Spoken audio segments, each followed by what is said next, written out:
Indy housing market. I'm Kyle Morris, the Morris Property Group and FC Tucker. Hi guys, Shelly Walters with FC Tucker. And Meighan Wise with Keller Williams. So we asked Meighan to join today. She's another awesome agent here. Thank you. Thanks for I'm glad coming. to be here. Yeah, it's fun to mastermind. It is. So we go over the stats and kind of, there's a bunch of stuff we were talking about that we probably just need to put on the podcast. But one of the things we want to talk about is your iWire, was it Indiana Women in Real Estate? That's right. I feel like that's all the letters. Say that again clearly. iWire, which is Indiana, or is it Indianapolis? Indiana Women in Real Estate. And so my understanding of it from outsider looking in, because I am not a female, which we can get into, is that is for, I mean, that feels self-explanatory, but we can totally dive into it. But it's kind of I don't even call it an organization. It's like a co-op of women who are looking into like how do you get into real estate investing, how do you grow a business, entrepreneurial activities, and kind of just like uplifting everybody who's a female, and specifically kind of like around real estate in general. And like for me, like I get to see that you guys are doing it, and I wish there was something for me. And what you were talking about is like you may open it up.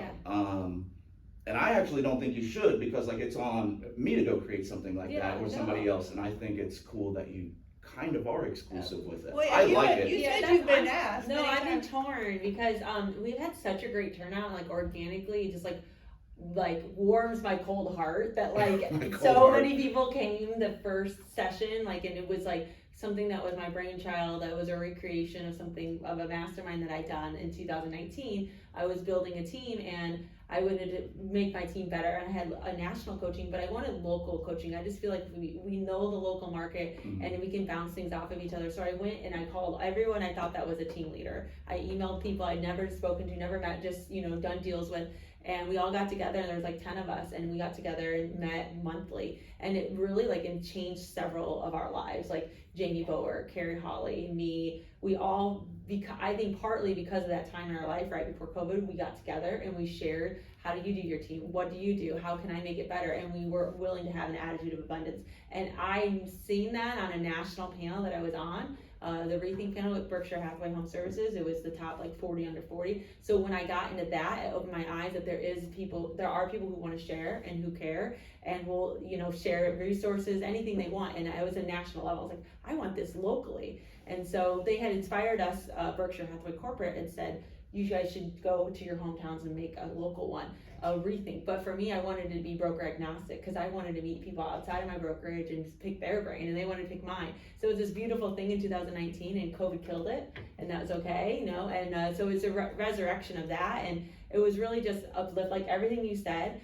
But we had such great turnout, and we also want to be inclusive of everybody that wants to have this kind of knowledge. But I've had a lot of males reach out and say can they come, would they like to come, or just the certain topics were really appealing to them. So our original brainchild was to have one for iWire and then create a second one called Collab, Real Estate Collab, where anybody can come. But we knew that we couldn't do both at the same time. That would be very difficult. I mean, I did tell everyone I wanted to do one on Tuesday, one on Wednesday, and they're like, no, take it down a notch, just do one. So you're a little busy to do that. Yeah, well, I know, right? So we started iWire, and it's been going great, but we're actually going to start in January a real estate collab, open to anybody, because we do appreciate opinions of males, right? And we do appreciate all the different sides of people, and everyone wanting to share is just really cool. And that's really the reason. So maybe you and I could do it together. I would love that, because the interesting thing, like you're saying, like, these top producers, and you did all this pre-COVID, and one of the biggest struggles I have had is finding other team leads at this level to discuss the problems I have to deal with, how do you grow certain things, whether you even want to grow. It's just a lot. And so I love that you're broker agnostic. That's pretty cool. Like that's what I did. I reached out to other brokerages. Obviously I did it within Tucker, but I would go and talk to Rodney and Amanda Hurd and like a lot of these other large teams. And I take little bits and pieces to figure out how I grow, but they were always very transparent with me. But that's hard to find. Just because I found some who were doesn't mean everybody is. That's right. Well, then they won't come. Well, but it was just neat because like I've had that same experience. And so when you sit there and you're talking to Carrie or Jamie or any of these ladies, what ends up happening is like, I just need a support group because like, hey, I think this is an idea. I want to Yeah. bounce it off What- somebody yes, who thinks who could- similarly, and how do I step into the fear of it? Yeah, exactly, because we all have this little mini organization that we're running, and we're CEOs of the team, and that's a very important, in my opinion, a role and a job, and I take it very seriously. Anybody that works, quote, under me or on my team, like, that's their life and their career is in my hands. I'm their mentor, I'm their trainee, and so I take it very seriously, and I wanted to know what everybody else was doing. I'm a lifelong learner, always asking questions, and so I started asking questions, and the people who will answer are your people, right? Yeah. And so I actually started doing a monthly coffee with Clay Burris, who just recently moved to High Garden, because he's a large team, and we just said it's just so nice to say, would you hire this person? What are your problems with this teammate, and how can I motivate them, or should I just cut them loose? Like, those kind of higher level conversations are not happening on the day-to-day floor of a brokerage. They are, and not only that, like I don't think people understand, to be like at the kind of level that we're at, it's lonely when it comes to advice. It just is very, very lonely life, because people either want to insert their opinion of what they think you should be, which may not work with your model, right? Yes.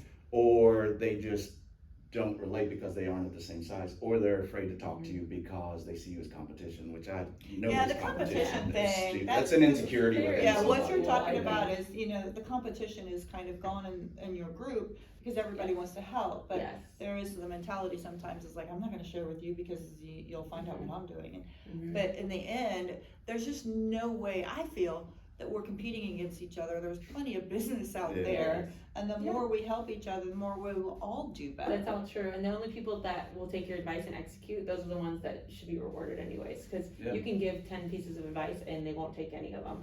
So I'm happy to share, and if they follow through, then you're a quick start, and I want to hire you because you listened, you asked the right questions to the right person. Like, those are the people I want around me. I want people to push me. I had Zeta Zakonovich was on my team at Berkshire Hathaway Home Services, and she pushed me. She was 10 years younger, and she came in, and like she went from like 5 million to like 20 million in like 3 years. And like that inspired me as a leader, because I was like, wow, like watching her and how she was new to the town and just helping her to develop who she was. That was really cool. We, our team meetings, we have one-on-one accountabilities, we have weekly meetings, we have great camaraderie and culture, and that's really important for each team. But as team leaders, it does get lonely, and unfortunately, there's a lot of brokerages that don't support teams or creations of teams, and that's a fact. And so I'm really excited about our new brokerages, because we are looking for team leaders. We want all team leaders to come together and figure out the best way, and it's backed by systems and models like the MRA book, the $1 Million Real Estate Agent book, which I know you're familiar with. There's 4 different models in there. So if you're brand new and you're creating a team, you can go, do I go that model? Do I go that model? You can see a blueprint of where your career could go if you plan it out. A lot of people just say, I'm going to create a team and go, oh, can you cover me on vacation? I'll cover you. Oh, we're a team now. Yeah, split fees and stuff. And that's and everybody can do it however they want to do it. Yeah, that's the beauty of real estate. We can do whatever we want. I like to back it with data and science and models and systems, because I'm running a business. And so a lot of people don't think on that higher level. I think they do now, but when I was coming up, I've been doing this for 15 years, there wasn't a lot of support as there even is now. But I knew that, and that's why I was really inspired about iWire. I actually was traveling in Florida with my son's basketball tournament, and I was looking at memories on Facebook one night after they gone to bed. And then the mastermind of 2019, that was such a cool experience. I want to recreate that, because I was changing my career, leaving Berkshire Hathaway and going to Keller Williams, and I was lonely, and I wanted outreach and support. And I also remember, like, when I was a young broker, just like the next gen, there's no one there going, if you want to grow a team, here's a footprint. You hire the assistant first, then you can get a showing agent. So nobody gave me those steps. I had to fall and fail forward.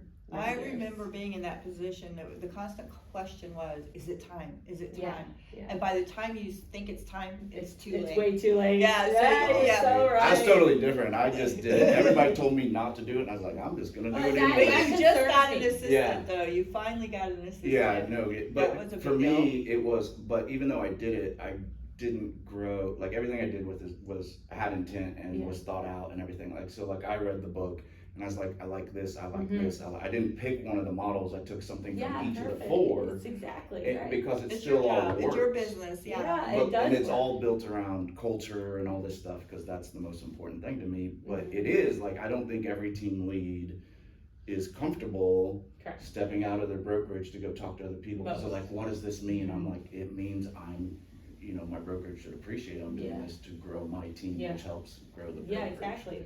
And there's plenty out there who are willing to talk.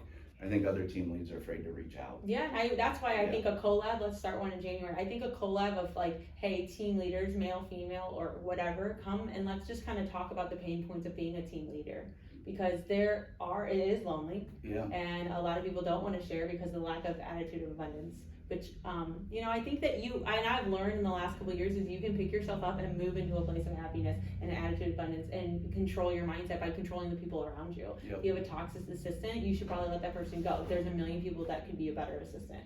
Like everyone just forces a square peg in a round hole on these teams. If something's not working, they need to address it. But you don't know because if you're not talking to somebody else, it's all talk therapy. It's just Well, and they don't know if it's not normal. Or, exactly. Is it normal? Is this normal? Do I just put up with this? Yes, exactly. But I always remember when I've been teaching different things with my board, different classes, was one of the things dealing with more of the newer agents is them not having the mentality that this is a business. Correct. Yep. So the business model is foreign to a lot of people. It's like, I don't understand why people come into real estate and don't look at this as actually a business. You are running a business. The problem is our schooling, our teachers in the school, the real estate school, which I have a whole issue with, is how people are getting trained to get into this career. That's the problem. No one's teaching them at the school-based level. We're still teaching them about, the square foot of a land acre. When I go, I go and like speak to like Tucker agents when they're new and all this stuff, and like the main thing I teach, especially on my team, is like fiscal responsibility, like how do you set yourself up as a CEO,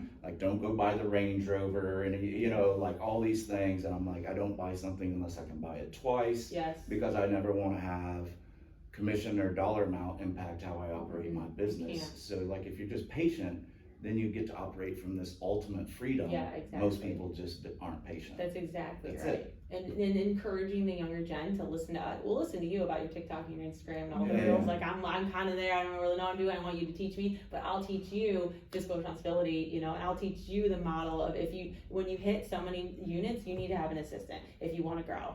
And the biggest issue for most people are either they want more time or more money, but the brokerages don't know how to teach that. And they actually, most of them probably don't care about the day-to-day broker. They care about their bottom line, right? And that's okay, but we have to constantly fight that of complacency and comfort. Or like you think I need help, but then this is going to cost me a dollar amount that isn't going to be reciprocated up front, right? Like this is going to be an investment fee. Yeah, and it's hard to do that. Yeah, there's a growing time when we say you need to get to the point where you're finally thinking you need an assistant, it's probably time. It's probably too late. So then you bring down your take home because you're now paying an assistant, but give it 6 to 8 months where that assistant's going to give you time and give that all back to you where you are now being able to grow you out. You're building your business, so you'll see an increase. It's not going to be immediate. But you got to find the right person to tell you that, and that's, for me it was, Mary did that, right? Powell and McKissick did that, and they kind of taught me some things where I was like, it wasn't that whether I'm ready or not, I was thinking about it wrong on like how it was an investment, if that makes sense. And then it's like, hey, I don't need $40,000, you need 10 for 3 months, right? And so like you just start projecting as a business owner a bottom line and blah blah blah, and then you get full of fear and you're like, let's just push this off, and the next thing you know, you're doing 100 transactions a year and you work 80 hours a week. That has been my life for like 2 years. And things are starting to slip through the holes when you're doing that much business and you're dealing with paperwork and your job. Things start to fall apart. And I'm disappointed that nobody told you to get an assistant 4 years ago.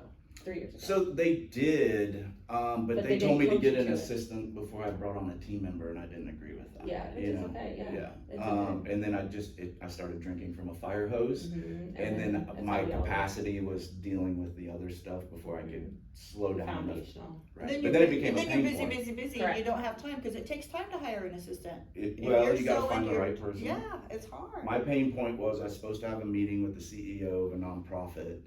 And I had so much going on, I got a text saying, hey, I got a table for us. And I was like, oh, yeah, that's not even on my calendar, right? And I was like, and I was like, I can never let that happen. No, you can't. So it was through pain I experienced it, right? And you don't want to do that as a professional or as a CEO myself. And I was like, we need to we need to wrap some things up here. A virtual assistant is the perfect option for every mega broker. I wish I would have started mine years and years ago. So the virtual assistant is something that I just can't wrap my head around. Why? I don't know. I just can't wrap my head around. Well, it doesn't sound like you have a good reason, so you just hire one. Well, and the thing is I've seen investigation. People have them and say they're great, and I'm like, how do you do that? Because I have to I don't know. Just an assistant working from home, 9 to 5, texting me and emailing me all day, and I tell them what to do. And it's not a ton per transaction for what you get. I don't do it, but we've talked to them before, and it's a thing, and it really works. I know it's a thing. Yeah, it's just something to learn about. It's a high level assistant. Yeah, and I think that's something like in collab, we can say, hey, who is it, like one mastermind, we call them masterminds in a week or a month or whatever the rhythm is, but we'd say, hey, who has a virtual assistant, let's come and talk about it. How do you manage one? How did you hire one? Who do you like? Who do you don't like? Like what's the best practices for having one? What are the pain points you didn't see coming into it, right? Like what does it not fill? What does it do that you didn't think it would? That's a whole meeting right there. Yeah. So my question is for on the virtual assistant is, do they normally have more than one agent they're working for, or yes. Mine's dedicated only to me. But I've known some that do plenty of people, and so my concern was, well, how will they be personable towards my brand? But I've engaged with that person through other ones, and I know they work with multiple agents, and it felt personable to the brand. Like I just couldn't wrap my head around it. It's compartmentalized. It's just a job. It's a freelance job, like most freelance people, like graphic design or whatever. But they know what they're doing because that's their job. So I always say, stay in my lane. Yeah, well, company trained my company trained my VA for a week on Boomtown, which is my CRM, and QuickBooks, which is what I wanted my help for, and database. So they gave me 5 people to interview. I did a 5-minute Zoom with everybody, and then I looked at their resume and chose who I thought was a great fit. She texts me when she starts, she texts me when she ends, as a day report. And I already talked about it and researched it, and my fiance Josh had one. He said the problem is if you don't have anybody telling them what to do, and they want more things to do, so filling their plate if you're not organized. So thankfully I have plenty of things for her. That's the hard part. It's like, I just need you in my brain. Right, that's the hard part is, I need this done, I need this done, and then you're like, you just text put this on my calendar, done. Run an Excel spreadsheet for the last whatever I need, done. I mean, I think people overthink it. It's just somebody working in their home helping you that doesn't live here. Yeah. And you gotta be, I've done things where I gave it a shot and was just willing, like, we're gonna give this a 6-month shot, see if it works and doesn't. And I think some people are afraid to even do that, right? Like, let's just give this a run, see if it works or doesn't work. Is it a fit or not a fit? And then we just, I reserve the right to change my mind. You have to have a baseline level of professionalism if you want to run a team or be a team leader. So testing things out, what's gonna make your life and your team members' life easier is like your job. Like you should be investing in things like this to make you better, and then you can inspire your team. Yeah, I'm upfront with them. I'm like, just give me some grace to make decisions that I reserve the right to change my mind on, but it's always for the best thing. And you have to be vulnerable as a team lead to be like, hey, like, I'm gonna try stuff, but it's for everybody's benefit. But just know, like, they may not all be winners. It may not all stick. No, they're not. I hired a national coach, and she was great for about 4 or 5 months, and I used her for what I needed her for. But it got to the point where she was helping me. Also, we were doing some trainings with the team, and after a while, the team, you can't teach old dogs new tricks, and there was just a lot about pipelines and database. And if you don't get that inside your psyche as a realtor when you're young or a new broker, it's really hard to go back and scrub a database. You have to have a database, So I think that just having these kind of trainings and just everyone talking honestly about what you can do, what you can't do with an assistant. I mean, I think it's really important. We should keep talking about these kind of things because it can have a better life balance. If you have a good assistant, it could change your life. And it raises the level of professionalism, which is what we need. We always talk about that. Can't miss deadlines and contracts or, Time is of the essence, as they say. What's some of the things that come up that people want to talk about? What do you see as the top concerns or anything that you're starting to put on the for like our iWire, like our next one is on next Wednesday, November 1st. Can't believe it's November already. And I'm actually going to lead it. It's going to be an open mastermind, moderated of just like, let's talk about the happiness culture. Let's talk about how we can choose our mindset and how if you have happy at home, how do we get it at work? If you don't have it at work, how do you get it there? So mostly just like, especially going into the holidays, everyone just gets in that holiday craze or rush and stress. And it's just like, let's take a step back and just be happy that COVID gone and we're back to work and life's okay and the sun's shining, you know, just the simple things of choosing mindset. So we're doing that in November, and then we have a big focus on taxes and CPA stuff for January. That sounds horrible. I'll miss that one. So on Wednesday, do you want to introduce everybody to where it is and if they want to join? Oh yeah, so everyone is welcome, males too. Okay, happiness. So it's going to be Wednesday, November 1st at 10 a.m. at 9800 Cross Point. It's the old Marsh building. It's off of 69 and 106. And 10 to 11, just come, show up, and go down the stairs. The secretary knows every Wednesday people are coming in and out all the time. So you don't, if you don't need to sign up, message me. But 10 to 11 on Wednesdays. Yeah. So 9800 Cross Point is our address. But text me, yeah. Yeah, so you'll give your information at the end so anybody can reach out to you and get on your list. Yeah, Okay. that'd be great. Because we get a lot of agents who watch, so Yeah. Okay. on this, yeah, it tends to be our bigger focus these days. I mean, obviously we have consumers, and so that's one of the things is we go into the market. Like we obviously have consumers and just average citizens or whatever who listen. But I was telling you guys, you know, I got a phone call from somebody who's a renter talking about they were reading an article that sales were down, right? And that's as far as they went into it. And I was like, okay, we need to explain this for a second. And I felt bad because I'm explaining to him what that data means.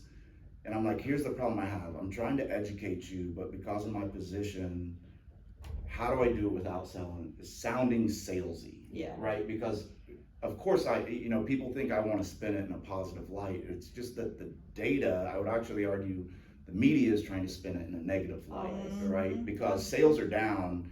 You know, first thing you think of when I say that is prices, right? When what they're really saying is units, right? Because inventory is a major problem, which is going to cause a price problem in the next year and a half, because there's just, as rates will come down. Prices are not coming down. They're not, right? So even, we talked about it last week, because we were talking about price reductions, and it's disproportionate. You're seeing a lot of them, but people are still getting list price, and it's very agent dependent on my stats show 99 to 100% list to sale ratio still. Right, and so, but when you look at it, and it says that the sales are down, or even like, so I see price reductions, and we talked about this last week. So I think coming into October or September, prices have gone down like 5%, which was still 8% above where they were in April, right? But all it says is, you know, prices are down 5%, right? And then, let alone, that's just since April. You take that into 2022, 2021, like you are up like a net whatever, like who knows what, like, at least, right? So,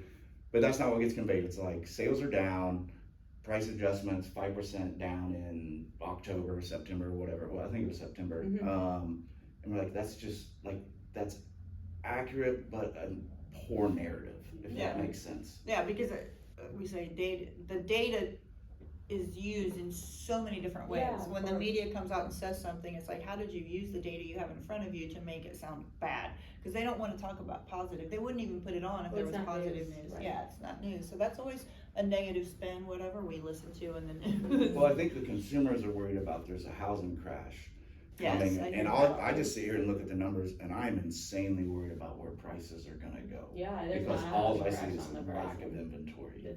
That's and we talk about too, as soon as these interest rates, if they do go down to even 6, you know, everybody comes out. The buyers will come out in droves, and here we go again. So there's already buyers struggling to get homes right now. There's already multiple offers on any decent listing right now.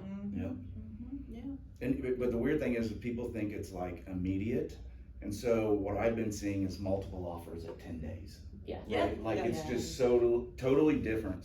It's totally different than the norm, but the consumer as a seller is also panicking, right? And then buyers are taking low shots, and like, I just don't think there's enough education to the consumer of how to navigate this market. No, and again, that comes down from our brokerage to our team leaders, right? Like, we need to be training our agents better. We have to be doing better. And I don't feel like there's anybody that's willing to step up and is actually doing like real, I think there's pockets of us, but that, you know, this is why podcasts like this are really important, because I think that there's not great training, and an everyday or a new agent can listen to this and be like, oh, that makes so much sense. And that's why I think meeting like this is so important. And that's why we do the stats, is we always say out loud, these are the stats of what we're seeing. Use them on your listing appointments. Use them whenever you go out. I'll just say real quickly, I do very strong conversations with my sellers and buyers about what they're getting ready to walk into from what I've seen. Yeah. But I had the same conversation with my sellers who just had their house put on the market, and on the second day after we had showings, one day and the next day, they called me and they're like, what's going on? We don't have an offer. And even though I had prepared them to understand that, average days on market is 20 to 25 is your average days on market. It's been a week. They were very concerned at 2 days. Yeah. Even though I talked to them, so. Yeah, even though you set the stage. Yeah. Well, you have, let alone if you have a newer agent or whatever, and I haven't been doing it as long, but I feel like I kind of have a really good pulse of the market. People are doing price reductions when your average days on market is like 30 days. I'm like, what are we doing here, people? No, it's again, poor education, poor training. Like no one's, it scares me because, there's a lot of uneducated brokers out there doing deals that are either killing deals or killing it for these buyer agents or these buyer clients. They don't know what they're doing. Mm-hmm. And they're telling them it's okay to lowball. Like it's 99% list to sale price. It's not okay to lowball. Like, why do we not know that data? Like, that's a problem in my book. Right. Well, do you want the house or do you not want the house? Right. People are always, the conversation I already have is like, you don't need the deal on top of the deal. No. Right? Like, it's already been sitting and you're in a non-competitive situation with an offer. Yes. That's the deal, yeah. Compared to what we're used to. Yes. And then, like I said, we got one that was like 150 under list. We're like, we're not even engaging this. No. But then the weird thing is we had one go under contract with a first right contingency, and as soon as that got put into the system, we had 8 showings. Yeah. It had been on the market like 90 days, right? And now some people are like, well, we were waiting to see how low you'd go. My penthouse down the street here, when we listed, we had several showings didn't pen, and then the second I penned first right, I got like 5 showings. Yep. Like after like 60 days. Well, we talk about that too. So if we have somebody who's been on the market for, let's just say 7 days, all the people that have come through it, they're in that mindset now, let's just see what happens. Yeah. Let's just see what happens. Well, now I've got a roster of 5, 6, 7 agents that have said, let me know. Well, the second somebody shows interest, I let you know, and now 9 people are interested. So you're only setting your buyer up to fail in regards to a multiple offer situation. If you stall. So if you throw your offer out right away and not worry about, well, maybe we could get it for 10, 15, 20,000 less if we just wait. No, you're going to end up paying more because now we've got a multiple offer situation. You're drawing the multiple offer situation out. Yes. And if you come in with your best foot forward, my seller is going to be more willing to work with you. That's just the reality of it. Where all these other people are trying to get it for an extra $10,000 off, right? Which is going to be like $80 a month on a mortgage or something. It's just not worth it. And more than likely, it's not going to happen. Because you're going to go above list if you end up making your buyers sit in that situation. I always tell people you'll never remember that you paid $10,000 over this, but you will always remember the house you didn't get for $5,000. So true. Yep. It's never the wrong time to buy the right house. It isn't. It's not. Well, we also say over and over again that we aren't in the situation where if you're looking at houses and you know that you're going to end up paying over list by $20,000, $30,000, $40,000 and do that appraisal gap where you may pay that all in cash because it didn't appraise. We aren't doing that now. So to sit and hope that you can get it now for 10 under, just list is a good deal. List price is a good deal. Well, this is another problem, like a twist, because I mostly do sellers, is that I see a lot of newbie agents, or you can be in this business for 10 years, but have only sold 100 houses. You and I sell 100 houses a year, right? So though they've been there longer, they don't know your knowledge, they don't have your experience. So I do like one side note of that is when you mentioned you didn't done it as long, but it's about the units and the experience within those units. It could happen in 3 years, it could happen in 15, right? So I want the person that's done the units and has their finger like on the market, on the pulse on the market. But I just think it's the flip side of that is that so many people are throwing a number on the listings and they're underpricing, and then they're telling everyone they have multiple offers and they had 80 showings. Like that's still happening where uneducated brokers are leaving money on the table and then calling it a multiple offer situation. Yeah, I have one right now because of that, because I try so hard to avoid that, and it's such a difficult house to comp.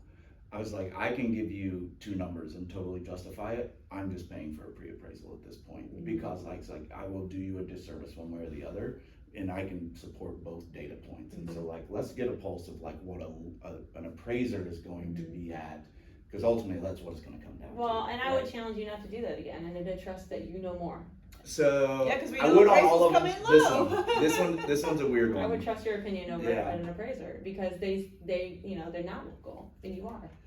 I know it's a hard one. It's actually the only time I've ever done it. But I appreciate that you did it. I've done it once in a high-end luxury in Greenfield that nothing was supporting it. So like I get it. Yeah. But this one's on like Meridian, right? You so got it's it. like it's freaking all over the yeah. And you call Joe Everhart, and you like, ask hey, him, Yeah, there are agents that reach out to me and say, "Can you help me with a comp?" Yeah, I love that. I'm like, I'm willing to help and give you an idea. Anytime I get a phone call, I'll give somebody advice. I know. I mean, it is. It's kind it takes of nice. courage to call, and it takes intelligence to reach out to somebody. Eric Mayfield was at Remax and she just left and joined my team only organically in February. She called, she had a luxury listing and she was new to the luxury market. She called every 10 brokers and asked what's going on with your activity and your these were houses and guys, and she told me I was the only one that ever called her back. And we ended up just talking, doing like a broker's open together, and then it led into a relationship. And she was like, "Oh my gosh, you're so inspiring." And I was like, "You're inspiring me because you're a hard hustle to call all the agents and ask for help. Like that's the right thing to do in this business." It is. That's how you serve your client. There's nothing wrong with it. Yeah. No, you have to. If you don't ask questions, like I don't want you to be my realtor. And Yeah. Okay, we can do stats real quick. I know you said it was busy. I was dealing with fall break in both of my areas because I mean you were on fall break, right? Right. Fishers, it's really weird. So 28 went on the market anywhere from 229 to 929. 20 of them are still active, and so only 8 pended. But that's only 8 pended that went on the market that week during fall break, because 27 actually pended. So we got a net 1 in inventory, right? There's 146 on the market, average days on market is 26, median is 17. Noblesville is even weirder when you look at it because 20 went on the market, 18 are active, only 2 pended last week that were within 7 days, but 20 pended last week. So it was a net 0 for inventory with 139 on the market, and it's 21 days on market. And so it's really weird because it's like things aren't selling really quick, but everything is selling. Right, and we're just not picking up any kind of inventory. I could add 10 in a week, and it doesn't move the meter at all. Yeah, and it's just not happening even at that level. So, but that was Fishers and Noblesville, and fall break's kind of interesting, anyways. It's kind of like when we talk about all the holidays, and 4th of July tends to be a dead week and stuff like that. But I was surprised. So I wasn't surprised that not much went on the market. I was surprised so much pended. Yeah, and the same thing happened in mine. So Carmel, I did also pull in last year's this week numbers just to see, because we are hearing all this data from the media and everybody. It's less, it's worse, it's all that stuff. That's not showing in my data. We do this data and I keep it. And so last year, this week, we were better this week than last year. So it's kind of interesting. That is interesting. Carmel had 36 hit the market, and a year ago only 28 hit the market. So inventory is higher this week. And then in pendings for Carmel, 17 of those 7 days pended. So 17 of those houses hit the market last 7 days, pended, and a total 33 pended in Carmel. So it's busy out there, more than what people seem to be trying to convey. That's right. So that was almost an even, it's 36 hit, 33 pended. So there's currently 148 active in Carmel. That's a lot to have. And 151 were active last year. So we're even, we're the same. 99 sold in the past 30 days. This is where the number changes from last year to this year. Is 135 sold last year this week. So we're down about 40 in sales. Days on market for the past 30 days was 17 average, 6 median. Listed sale ratio, so low. 99.5%. Still a great market. Right. So the 7 days was showing a pending of 20 days, and that's 17 for the past 30. So we're staying around 20.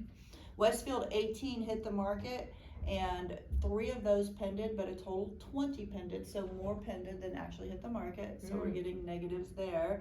And then 7 days, 18 went on the market in Westfield. Last year, 26 did. So Westfield's a little different. There's currently 202 active in Westfield. And there were 185 active last year at the same time. And then sold 147 sold this week. I'm sorry, this 30 days. Last year, 102. So Westfield's much higher in activity. I wonder if that's because of new construction, There's and so new much construction more. has the lowest rates right now, and so Yeah, that's that's probably why right. theirs That's is a exactly little bit higher. But it does show there's inventory out there There for is. the buyers if you wanna go the new build route, and we keep saying it's probably a really good. Amazing deals right now. Yeah, Oh my gosh. really good way to go. So average days on market for the past 30 days in Westfield was 42 with a median of 22, and the listed sale ratio 99%. Zionsville 8 hit the market, 3 of those pended, and last year 7 hit the market. So everything's showing even Steven in my opinion. Active 60, and then there's 33 that sold in the past 30 days, and there was an $8 million property there. Wow. So average days on market, average 51 in Zionsville and 15 median.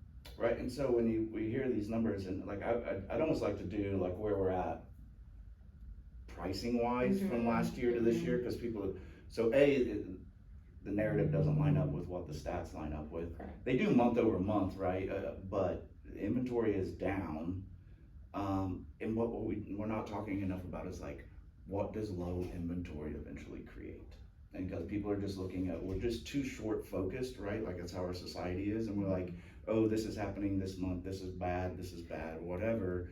And we don't think about like, what does that equate to in 6 months, Right. a year, 18 months? And we've almost been trained to not do it, like to a certain extent, just because humans by nature, we're like, I need something quick, right? Yeah, So it's a great point, because if you were to buy this year at 7%, next year the house is gonna go up 50K and your rate's gonna be 6%, you're probably gonna have a better mortgage at 7% and a lower purchase price. and Or that's very assuming you similar. don't need liquidity to come to pay over list price Right, too. and right? that's very similar, yeah, and it's just gonna be a similar mortgage payment. I just think the news media, just like we've talked about, is just very negative on rates. Like, rates are actually at the average that they've ever been in the the economy's lifetime for U.S. housing. So it's just the local buyers that end up, and I've experienced, the first time buyers don't care about the rate. They don't. They do not care. They just I don't even know what rate I got on my first house. Yeah, they don't know. I don't even know if I know on my second You don't even house. understand it. You're just like, okay, where do I sign? But like, our job is to make them understand, and that, the rate's like a high for the last like 10 years, but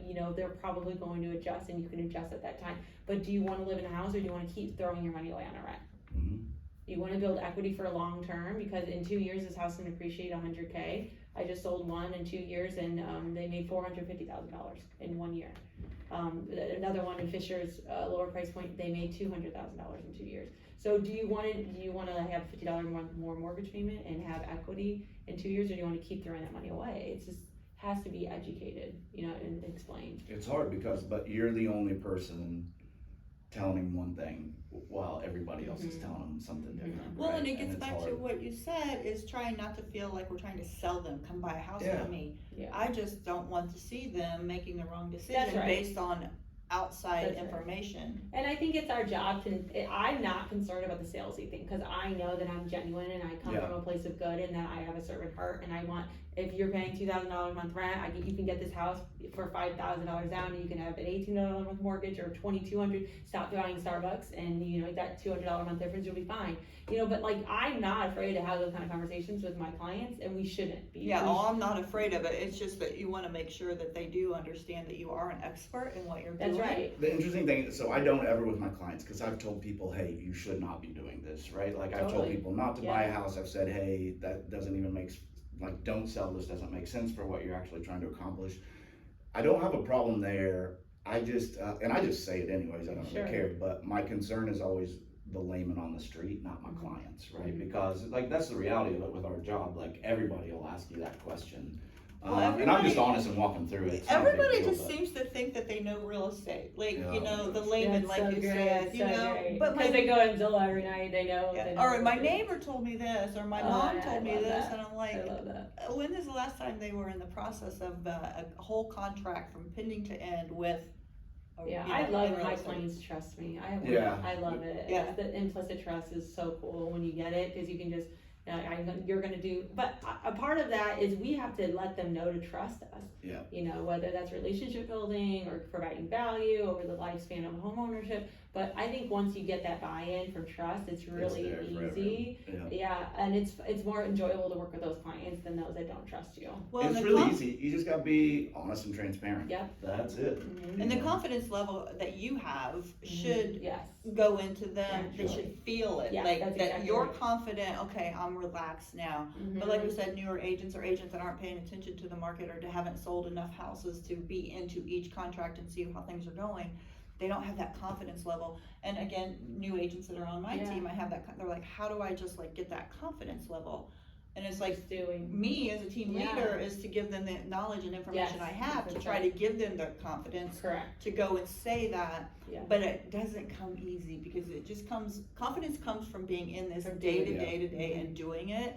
And I just tell them what I know, and I'm pretty the best is when you're like, I know what I'm doing. When you're like, hey, we're gonna write this offer, they're gonna say this back, then we're gonna say this back, and we're gonna end up here, and it all plays out, and you're like, I already know what, you can see we're gonna do the dance. Right, and that just happened to me. So my sellers were like wanting to counter lower than I wanted to counter, and they're like, but I go, watch, it's fine. I love that. Are you okay with this price? Because this is where we're gonna end. Yeah, I'm like, I think I can get you another $10,000, and they're like, but, and I'm like, trust me. I love that. And we got it. I mean, it's so hard for them to, we are taking care of their financial situation. We are in charge of it. We have an extremely hard job of not being CPAs, not being, tax accountants, not having any kind of that knowledge or training, and then these people are leaning on us because of the relationship we created, that they do trust us for that kind of information. So it's a balancing act.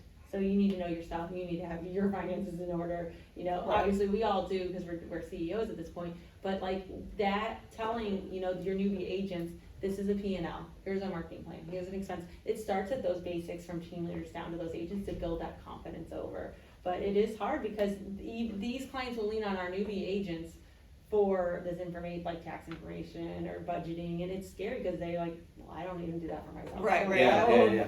But we are financial advisors, and that's a truth statement. And I don't want to put somebody in a position I wouldn't be okay in. Now, comfort levels, it is what it is. But at the same time, like, if it just doesn't make sense, like, I also don't want to be selling your house in a year because you can't afford it. And I tell them that. I say, hey, professionally, this is what I think you should do. If we were just best friends, personally, I think this. I don't care about that radon level. You're on a slab. So you don't need to mitigate, in my opinion. Open a window. But professionally, I'm supposed to tell you, let's get a mitigation system in. Yep, it's the same thing I do. So, well, cool. Thank you for coming. Tell everybody again, A, how to get a hold of you, and B, where iWire is. Yeah. So I'm Meighan Wise. I'm in charge of the Wise Group. We are just moved into a brand new office in Geist, but we are also hosting our trainings and our seminars right now at 9800 Cross Point Boulevard. It's the Old Marsh Building.